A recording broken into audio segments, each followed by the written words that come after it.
awalnya pula materi ini merupakan memperkenalkan nama saya adalah Zahra.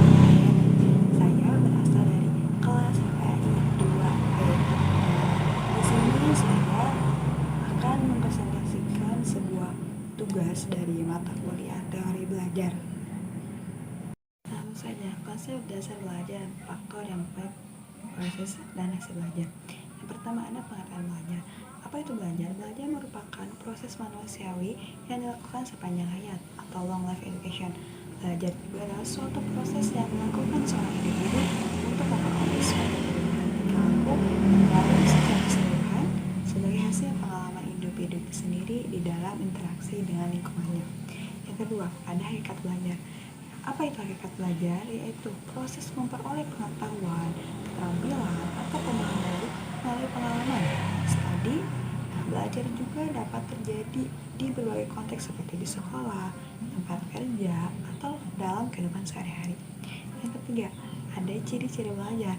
Nah, menurut Gageni mengatakan ada beberapa ciri belajar, diantaranya yang pertama, adanya kemampuan baru atau perubahan, baik itu perubahan tingkah laku, perubahan pengetahuan, keterampilan, maupun perubahan sikap. Yang kedua, perubahan itu tidak berlangsung saja, melainkan perubahan itu menetap atau dapat disimpan. Yang ketiga, perubahan itu tidak terjadi begitu saja, melainkan harus dengan adanya usaha. Selanjutnya ada jenis-jenis belajar.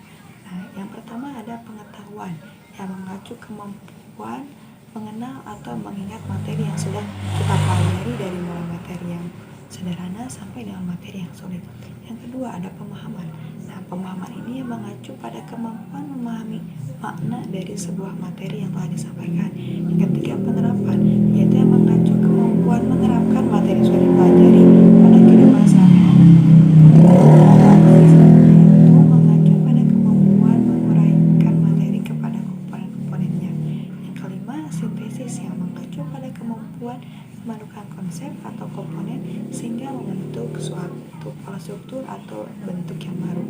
Yang keenam ada proses, yaitu latihan atau mengulang kembali materi yang sudah dipelajari sebelumnya. Selanjutnya ada jenis-jenis aktivitas belajar. Di antaranya yang pertama visual activities. Seperti apa itu? Seperti kegiatan membaca, memperhatikan gambar, atau melakukan percobaan.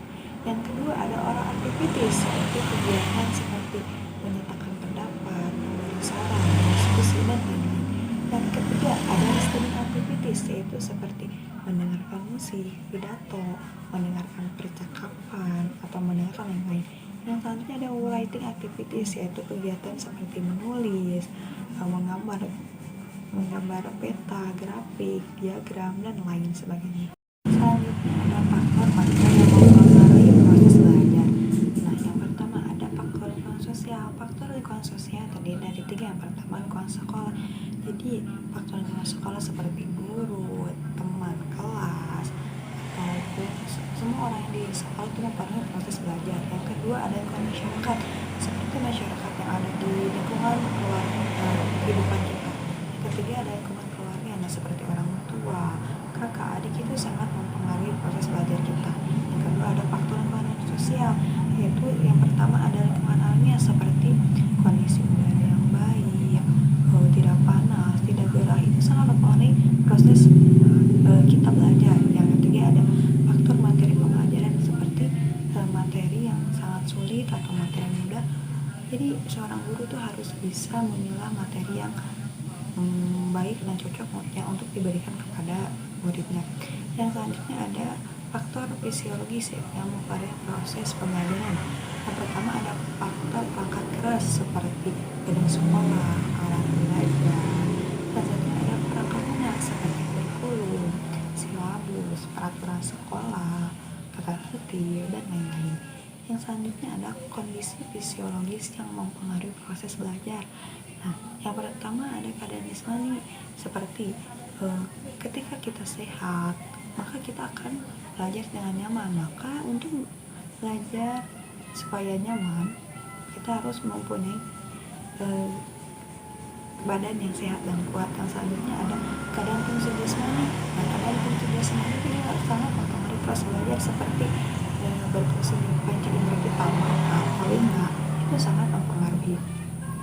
Yang selanjutnya ada kondisi psikologis yang mempengaruhi proses belajar. Yang pertama ada kecerdasan. Kecerdasan tiap anak itu sangat berbeda-beda. Jadi kecerdasan seseorang itu sangat mempengaruhi dalam proses pembelajaran. Yang kedua ada motivasi. Nah, kita cenderung orang untuk adanya motivasi. Jadi ketika kita mendapatkan motivasi, maka kita akan belajar giat ya. Selanjutnya ada minat atau keinginan. Jadi kalau kita belajar sesuai dengan minat atau keinginan kita, maka kita akan belajar dengan nyaman. Nah, selanjutnya ada bakat atau kemampuan. Nah, setiap anak atau setiap siswa mempunyai bakatnya masing-masing. Maka kita sebagai guru harus bisa memilih mana nih bakat seorang anak. Anak A ini bakatnya dalam bidang apa, anak B bakatnya dalam bidang apa. Jadi itu sebagai guru harus menyesuaikan supaya dalam proses pembelajaran